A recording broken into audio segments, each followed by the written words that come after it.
Bapak Saudara, saya beberapa minggu ini ya sedang bernostalgia nih. Bernostalgia dengan salah satu anime yang dulu waktu kecil itu menghiasi sore hari kalau tidak salah ya. Anime yang waktu itu kami itu nonton di televisi kalau tidak salah di RCTI ya, anime One Piece. Nah, saya kan sering nonton film di Netflix. Kemudian entah kenapa, mungkin ada fasenya juga ya. Saya sekarang tuh kayak bosan nonton film tuh kah? Film yang tersedia di Netflix tuh kah? Saya lihat kayak film-film tuh sekarang tuh kayak hemat budget begitu. Kenapa saya bisa katakan begitu? Karena settingnya mungkin hanya 4, 5, 6 tempat ya, atau pemain-pemainnya tidak banyak ya. Dia lebih pada mengenalkan alur cerita ya. Bahkan ya alurnya pun terkesan maju saja. Makanya mungkin karena tahap bosan nonton film itu, kemudian saya lihat kok ada One Piece nih di Netflix, ada juga Naruto, tapi Naruto belum saya coba. Dan kemudian saya ini nih nonton terus tuh ini One Piece dari episode pertama, saudara. Saat podcast ini beta take itu sudah di episode yang mereka setelah dari Water 7 tuh kah, dari negeri air itu, setelah itu si Franky manusia cyborg itu gabung ke kru Luffy itu. Nah, dulu waktu saya nonton di televisi itu saya ingat Franky itu belum gabung ya. Anehnya sekarang sudah gabung ya. Setelah saya nonton di Netflix ini baru tahu, oh ternyata saya pikir tuh dari dulu tuh hanya memang Luffy, Zoro, Sanji, Nami, Usopp dan Chopper. Ternyata ada ya, mungkin saya yang terlewat ya, kan dulu keterbatasan dan seterusnya ya. Itu salah satu keenakan ya, bukan keenakan, salah satu dampak positif ketika lu sudah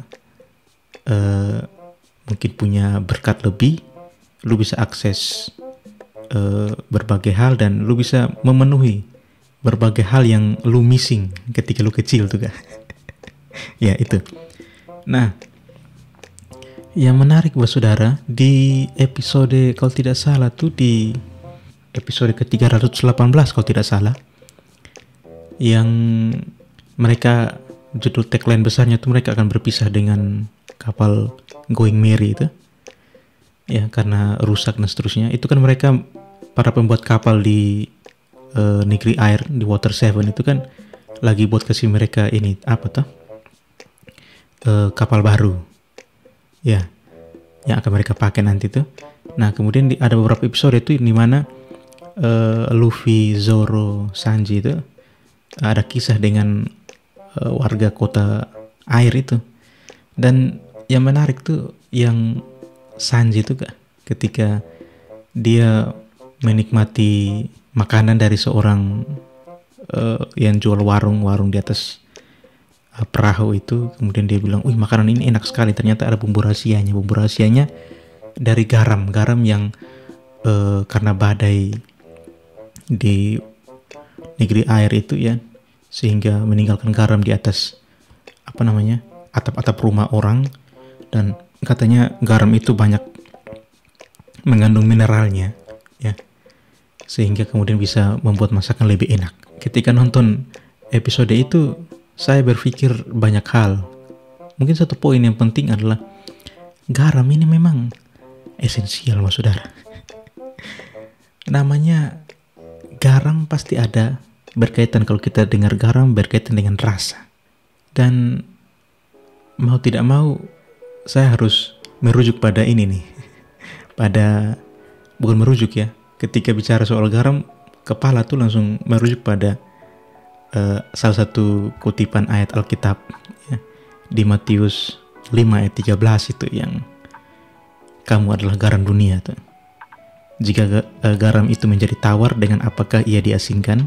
Tidak ada lagi gunanya selain dibuang dan diinjak orang. Garam itu kan memberi rasa. Beta pun bertanya-tanya, kalau garam menjadi tawar itu bagaimana? Ya, garam menjadi tawar tuh, garam konsumsi itu kan kita kenal dengan NaCl, saudara. NaCl itu ada 2 unsur ya. Ada Na dan Cl. Ya begitu. Ya, natrium dan klorida tuh. Makanya disebut natrium klorida. Dan garam konsumsi yang kita kenal ya NaCl ya, natrium klorida. Kadang tambah dengan KiO3 atau kita kenal dengan istilah iodium ya. Makanya menjadi garam beriodium. Memang kalau garam ini dia menjadi tawar, itu karena apa dia menjadi tawar? Karena mungkin kalau kita tambah air tidak. Kalau tambah air kan airnya menjadi asin, artinya dia punya memberi rasa pada air itu ya. Bagaimana garam itu mungkin kalau dia menjadi tawar tuh mungkin ketika dipanaskan mungkin ya, di elektrolisis mungkin bisa ya. Dan yang saya baca juga memang proses yang utama untuk memecah NaCl ya, ini tapi dalam fase liquid tapi ya, itu kalau 2 NaCl dalam fase liquid, kalau mengalami elektrolisis itu memecah 2 Na dalam fase liquid dan Cl2 dalam fase gas. Nah tapi ini ya, ternyata NaCl ini titik didihnya lumayan ya, berkisar 800 derajat Celcius. Jadi tidak mudah juga untuk membuat dia ini. Makanya kalau kita lihat tambak-tambak garam itu kan mereka memanaskan pakai panas matahari itu ya.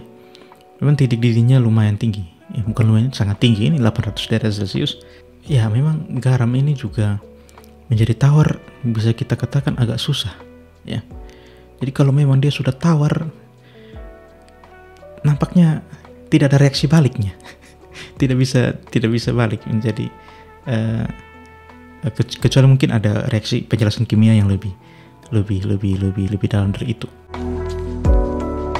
Tapi begini saudara, kalau kita menilik, garam itu kan memang memberi rasa, tapi kan rasa ini bisa juga rasa yang berbeda.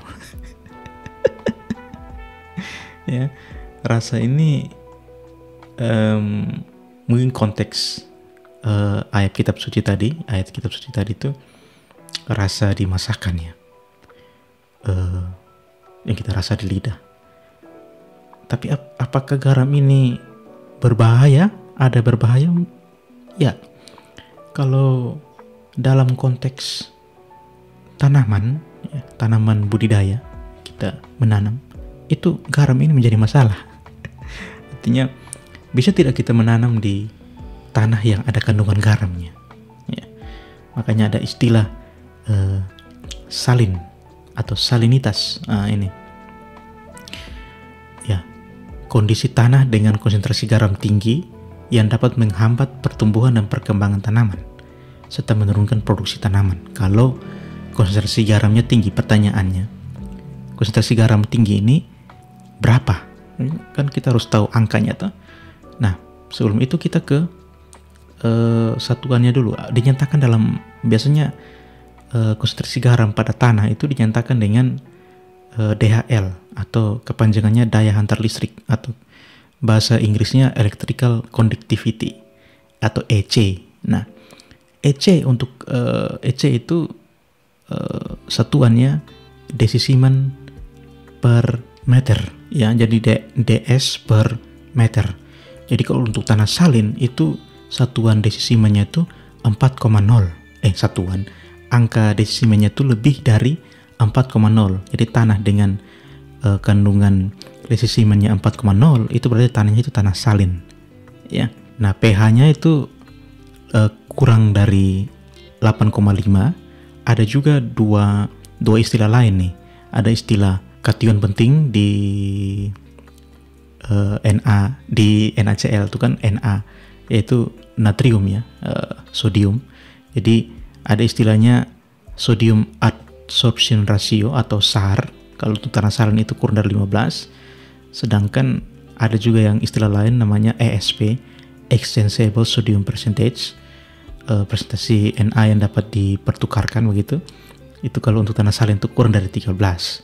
Jadi kalau tanah salin itu ya EC-nya itu lebih dari 4,0 dan pH-nya kurang dari 8,5. Kalau lebih dari 8,5 itu bukan disebut tanah salin lagi, tapi disebut tanah sodik. Ya. Ada juga salin sodik itu pH-nya kurang dari 8,5 tapi EC-nya itu lebih dari 4,0. Artinya kita fokus pada tanah salin. Ya ini. Makanya saya bilang tadi Na, garam, selain memberi rasa, ini nampaknya untuk tanaman rasanya berbeda nih. Karena dia memengaruhi produksi kalau kita mau menanam di tanah yang ada kandungan NaCl-nya.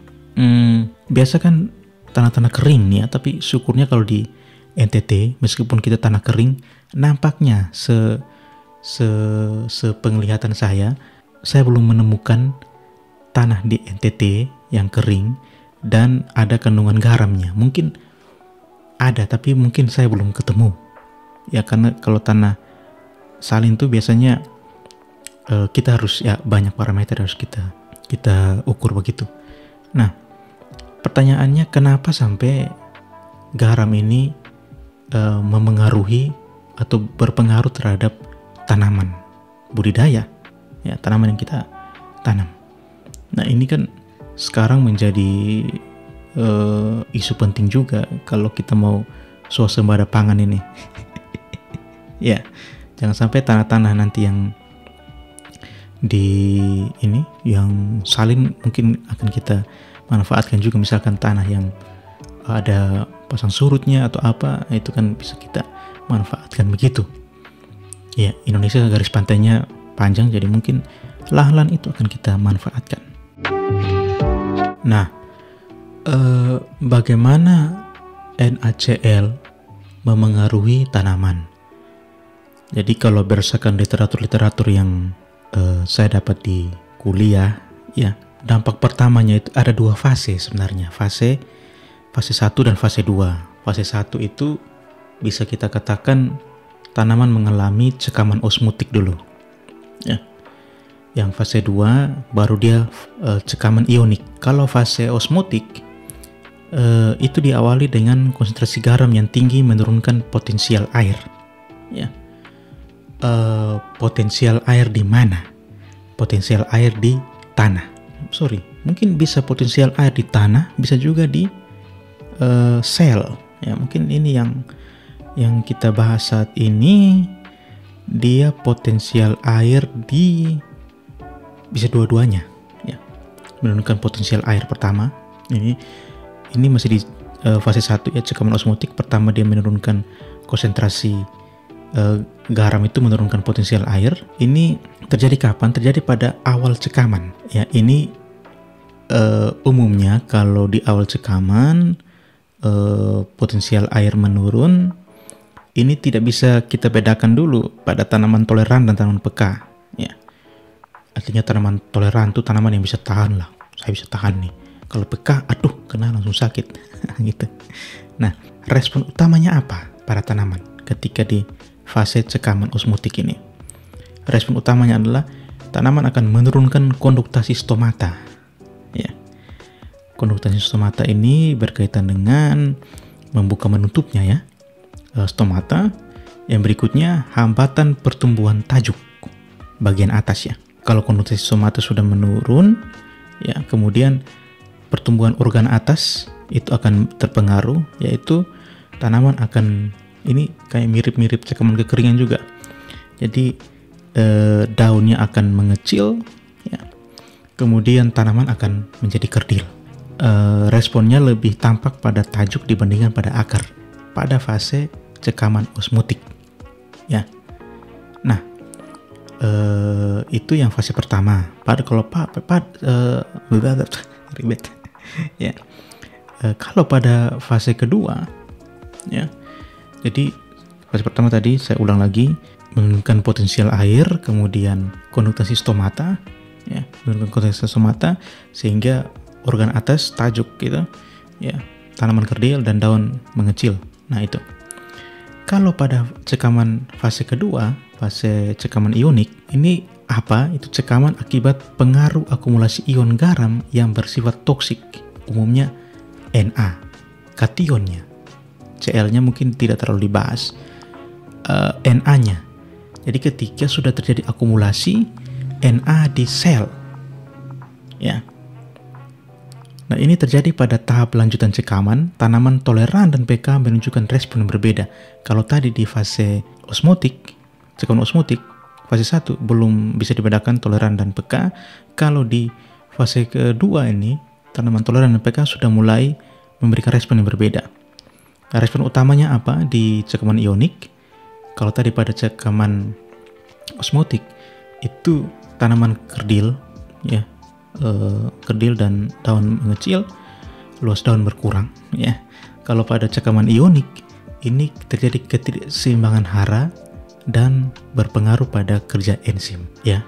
Itu dua fase. Nah, dua fase ini yang kemudian akan kita ulik lebih jauh, Pak Saudara. Nah, lebih jauh, Pak Saudara. Jadi tanaman tadi dia cekaman osmotik dulu, ya. Kemudian terjadi cekaman ionik, ya. Setelah itu apa yang terjadi lagi?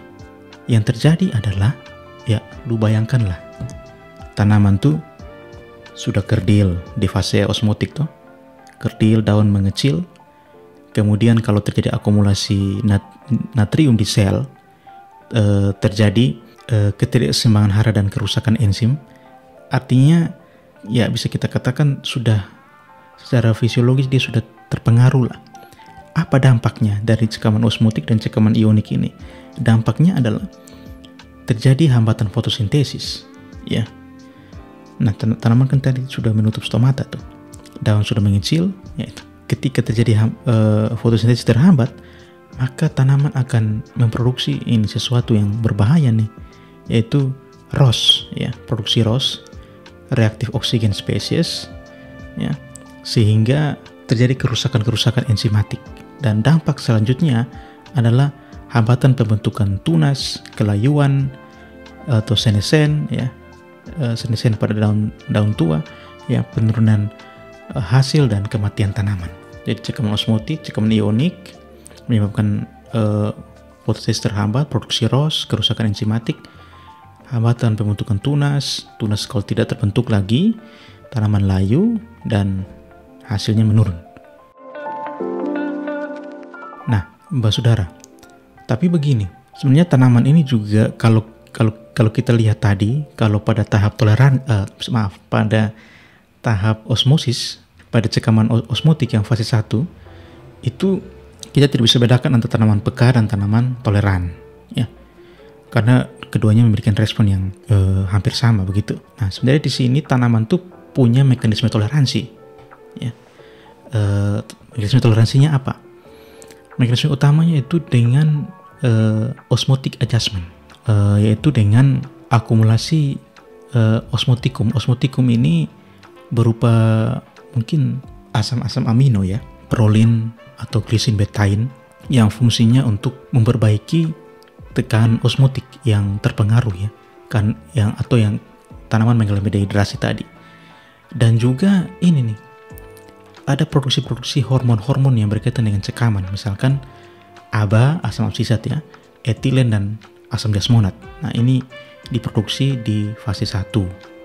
Nah, kalau fase 2 ini kan Na-nya sudah masuk nih, sudah masuk ke tanaman nih. Bagaimana tanaman melakukan mekanisme toleransi? Nah, dia melakukan mekanisme toleransi ini dengan mengeluarkan eksklusi ion toksik dari tajuk.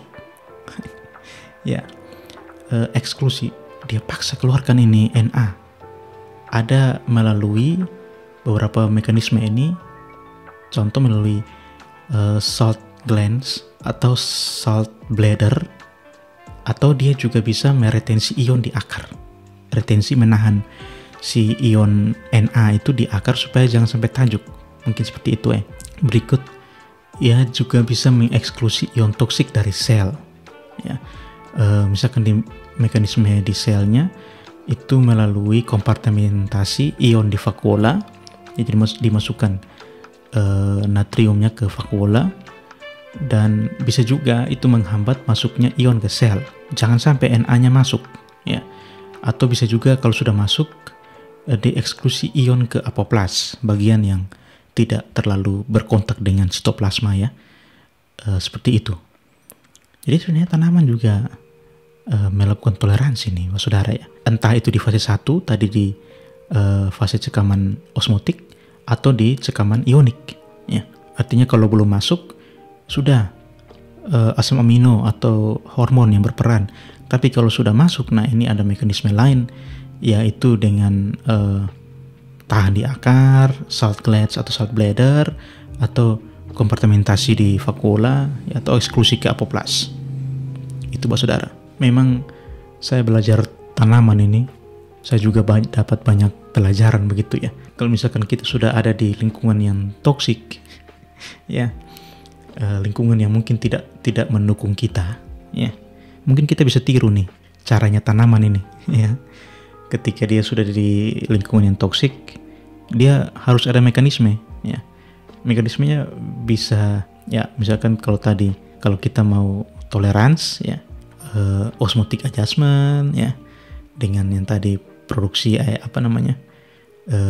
asam amino, ya. Jadi ada sesuatu yang kita buat supaya kita bertahan dengan toksiknya lingkungan itu. Atau mungkin kita bisa analogikan kompartementasi Na ke vakuola ini dengan suatu istilah bahwa jangan dimasukkan ke hati lah, cukup di pikiran, jangan ke hati. Tapi ada juga yang tanaman juga bisa salah satu mekanisme toleransinya adalah dengan menjadikan Na itu sebagai K. Kok Na jadi K? Jadi natrium itu kan kation plus toh, kalium juga plus toh. Nah, jadi menggantikan K, fungsinya digantikan dengan Na begitu. Jadi mungkin substitusi lah, istilahnya seperti itu. Atau kalau mau sekalian ya sintesis antioksidan ya, karena Na itu kan dianggap sebagai barang asing toh. Nah, seperti itu. Kalau tidak bisa mentoleransi, mungkin kita bisa dengan mekanisme avoidance atau menghindar. Mungkin toleransi kan kita masih ada di lingkungan itu toh. Kalau avoidance ini kita menghindar. Nah, kalau tanaman itu menghindar dari garam nih bagaimana? Yaitu meningkatkan kandungan air. Ya, kenapa sampai dia meningkatkan kandungan air atau melakukan sukulensi? Karena air kan melarutkan ini apa tuh? Garam. Ya, jadi kalau misalkan tanaman-tanaman yang di daerah gurun tuh mungkin kan ada sukulen ya, agak terjadi pembengkakan di beberapa organ itu kan, mungkin kandungan airnya di situ mungkin dia mentoleransinya seperti melakukan penghindarannya seperti itu ya. Atau halotropisme akar. Jadi halotropisme akar itu jadi begini, natrium Na itu kan adanya di lapisan tanah yang agak dalam, jadi akarnya kayak membelok tuh membelok menjauhi si Na. Jadi avoidance, menghindar begitu dari Na-nya. Jadi kalau ada penelitian misalkan dengan penambahan NaCl di media tumbuh begitu, ketika ada tanaman yang ditumbuhkan biasanya tuh pakai Arabidopsis ya. Ternyata akar primernya tambah pendek, ya, akar primernya tambah pendek, tapi banyak akar-akar di samping yang tumbuh, ya, disebutnya akar apa ya? Saya lupa. Akar-akar banyak yang samping yang tumbuh di akar primer itu karena akarnya tidak mau dalam, ya. Jadi itu mekanisme yang namanya halotropisme itu. Jadi meningkatkan sukulensi tadi halotropisme, ini avoidance yang menghindar. Bisa juga eksklusi ion toksik dari jaringan yang rentan atau dari sel. Jadi dia mengeluarkan si Na dari sel, ya. Eksklusi, mengeluarkan. Ada juga yang tadi sudah saya sebutkan, namanya bisa juga selective uptake, ya. Dia lebih memilih K daripada Na. Jadi kalau misalkan Na-nya sudah masuk, mungkin Na menggantikan fungsi K. Tapi kalau Na-nya belum masuk, maka mereka lebih memilih memasukkan K ke dalam sel itu, ya, seperti itu. Nah, mungkin pembahasan yang menarik adalah tanaman ini kok canggih sekali, ya. Dia mempunyai mekanisme seperti itu. Mungkin kita sebagai Homo sapiens manusia itu, kita juga harus membaca keadaan loh, saudara. Ya, lingkungan toksik kita, apakah kita melakukan mekanisme avoidance, menghindar, atau kita tolerans, kita tetap di lingkungan itu, tapi kita mentoleransi keadaan itu, keadaan toksik itu, supaya jangan mempengaruhi kita. Saya jadi ingat lagunya Repeat GAD, ya. Meskipun lagu itu secara konteks pun kita bisa perdebatkan, ya, tapi lagunya bagus sekali, ya. Atau alam mulai enggan bersahabat dengan kita, coba kita bertanya pada rumput yang bergoyang. Rumput yang bergoyang itu kan kadang ada jawabannya. Ya, kita harus berani untuk harus bersikap, ya, saudara. Tapi begini, kadang kita di lingkungan yang kurang mendukung, kita pun melakukan tindakan yang terlalu sporadis. Misalkan kita memilih untuk menghindar, misalkan avoidance dari lingkungan toksik itu, atau kita melakukan mekanisme toleransi. Tapi kadang kita tidak memikirkan strateginya. Kita harus pakai strategi, saudara. Karena tanaman pun punya strategi, ya. Misalkan tadi kan sudah saya sebutkan bahwa ketika di fase osmotik, tanaman itu kan akan dehidrasi karena potensial air menurun, ya. Kemudian akan menutup stomatanya, penurunan konduktasi stomata. Sebenarnya kenapa sih harus stomata tertutup? Nah, apakah sekonyong-konyong stomata langsung tertutup? Nah, ini kan kalau dalam kajian fisiologi tanaman tidak seperti itu, saudara.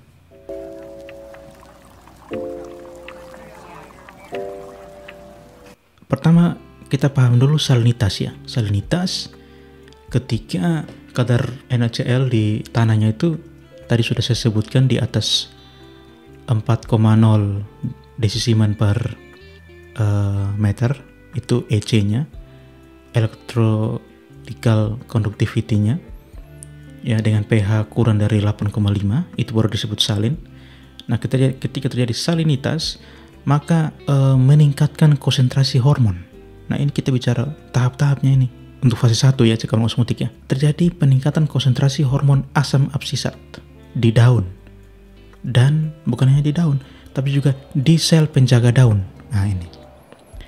Nah, ketika konsentrasi asam absisat di sel penjaga daun ini meningkat, maka ini akan mempengaruhi menyebabkan stomata itu tertutup. Nah, ketika stomata tertutup, dampak selanjutnya adalah penurunan fotosintesis, sehingga pertumbuhan hasil dan penurunan hasil. Nah, sebenarnya kalau kita kaji lebih jauh itu lebih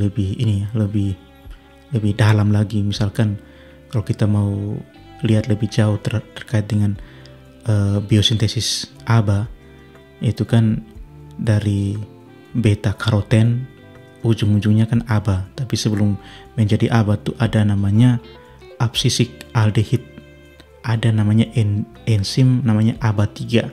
ABA3 ini merupakan gen kunci yang menyandingkan enzim untuk konversi absisik aldehid menjadi ABA.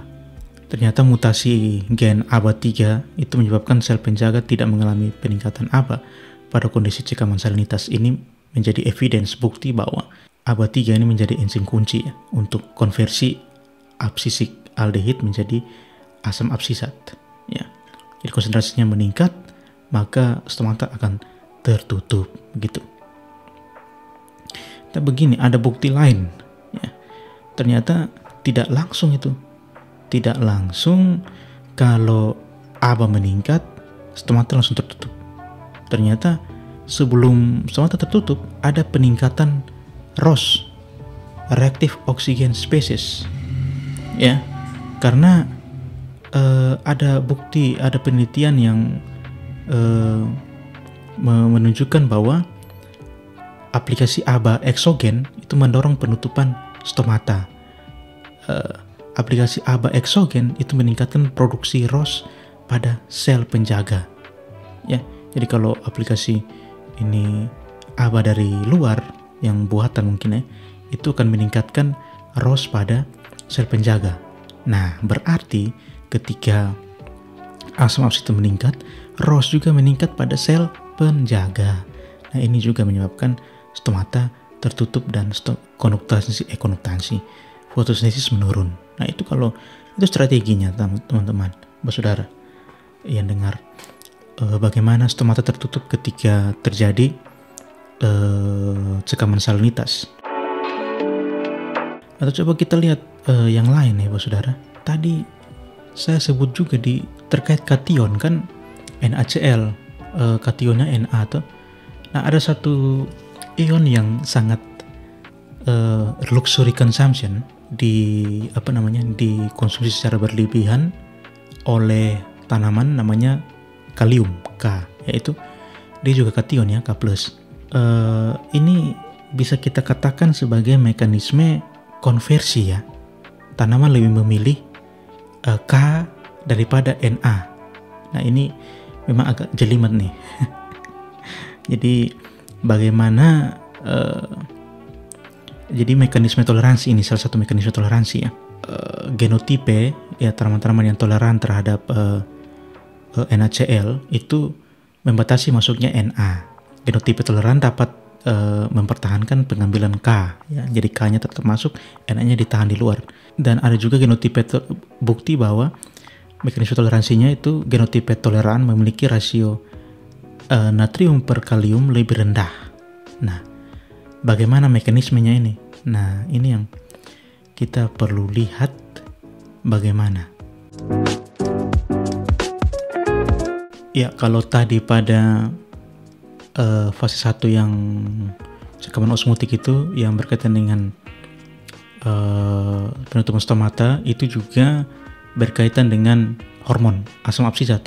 Nah, si kalium dan Na ini mekanisme homeostasisnya di sel itu ini juga berkaitan dengan hormon.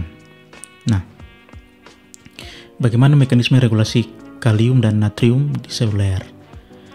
Makanya ini saya juga ingat ya, dulu waktu SD biologi itu ada namanya pompa natrium kalium. Mungkin ada hubungan dengan ini ya, atau itu pengetahuan dasar sebelum kita sampai pada materi yang sangat berat ini. Nah, tahapnya bagaimana? Ini mekanisme toleransi. Salinitas itu meningkatkan kandungan etilen. Etilen ini kalau tidak salah dia dari ACC ya, aminosiklopropan. Saya agak lupa itu ACC. Ya, correct me if I'm wrong. Jadi cekaman salinitas ya, jadinya NaCl-nya lebih dari 4,0 desisimen, pH kurang dari 8,5, meningkatkan kandungan etilen. Oke. Nah, peningkatan etilen mendorong produksi ROS, reactive oxygen species. Nah, ROS ya, peningkatan ROS ini meningkatkan konsentrasi kalsium di sitosol. Sitosol itu apa? Sitosol itu cairan sel ya. Ya bisa kita katakan sitoplasma lah. Jadi, oke, saya ulang ya. Cekaman salinitas meningkatkan kandungan etilen, etilen mendorong produksi ROS, dan ini pasti ROS di sel ya. Nah, produksi ROS ini meningkatkan konsentrasi kalsium ya Ca2+ di sitosol, di sitoplasma. Nah, kalsium 2+ ini akan mengaktifkan suatu sensor namanya CBL1. CBL ini apa? Calcineurin B-like 1. Nah, ini protein sensor ya pada tumbuhan ya. Jadi kalsium mengaktifkan sensor calcineurin B-like 1, CBL1. Nah, CBL1 selanjutnya akan berinteraksi dengan CIPK23. CIPK ini apa? CIPK itu adalah CBL interacting protein kinase 23. Ya, jadi kayak bertemu begitu. Nah, CBL1 dan CIPK23 yang berinteraksi itu akan memfosforilasi ya AKT1. AKT itu apa? AKT itu adalah A-nya itu Arabidopsis, Arabidopsis kalium transporter 1 ya. Kenapa disebut Arabidopsis? Karena ya mungkin pasti di identifikasinya di tanaman Arabidopsis ya. Jadi CBL1 berinteraksi dengan CIPK23 memfosforilisasi AKT1 ya. Arabidopsis kalium transporter 1, dan AKT1 itu meningkatkan pengambilan kalium. Kalium akan masuk lebih banyak.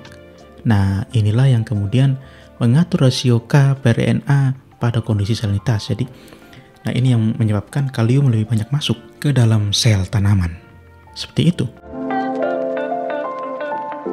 Mungkin agak jelimet, tapi saya kembali pada prinsip bahwa kita bisalah memilih kapan kita di lingkungan yang toksik. Yang lu tahu toksik, tapi toksik ini kan juga sangat subjektif. Mungkin lingkungan ini toksik untuk lu, belum tentu toksik untuk beta, untuk saya. Ya. Tapi kalau menurut preferensi pribadi lu, lingkungan yang lu berada itu toksik, maka mungkin strategi dari atau dua pilihan dari tanaman ini bisa lu terapkan ya. Kapan lu akan avoidance atau lu menghindar, atau kapan lu akan toleransi ya. Saya tidak tahu, tapi apakah tanaman yang dia sudah melakukan toleransi pada tingkatan tertentu dia akan menghindar, artinya pada mungkin konsentrasi Na yang sudah sangat tinggi atau bagaimana. Itu mungkin pertanyaan yang mungkin lebih advance. Tapi sebagai makhluk hidup, sebagai Homo sapiens ya, saya sih belajar sih dari tanaman ini ya. Ketika di lingkungannya banyak kandungan garamnya, dia memilih, dan itu bertahap loh, dan punya mekanismenya ya. Mungkin dalam menanggapi lingkungan toksik pun lu bisa pakai mekanisme ini, entah lu mau avoidance, menghindar, atau lu mau toleransi. Tapi itu preferensi pribadi, jadi saya tidak bisa memaksa lu untuk sudah lu ini menghindar saja atau apa ya. Oke, bersaudara. Jadi kembali pada awal sekali di episode ini, saya bilang garam itu kadang memberikan rasa, tapi garam juga kadang memberikan dampak negatif ya. Jadi saudara harus pintar-pintar nih memilah garam, memilah rasa, memilah pengaruh, memilah integritas ya. Karena ada yang mengkaitkan garam yang menjadi tawar itu adalah ketika dia sudah tidak memiliki integritas. Jangan sampai kita berdiri di integritas yang salah. Nah, itu kan bisa juga. Makanya memang kadang butuh waktu-waktu untuk merenung. Saudara, terima kasih sudah dengar episode ini. Maaf kalau terlalu banyak hal-hal yang sangat berat ya.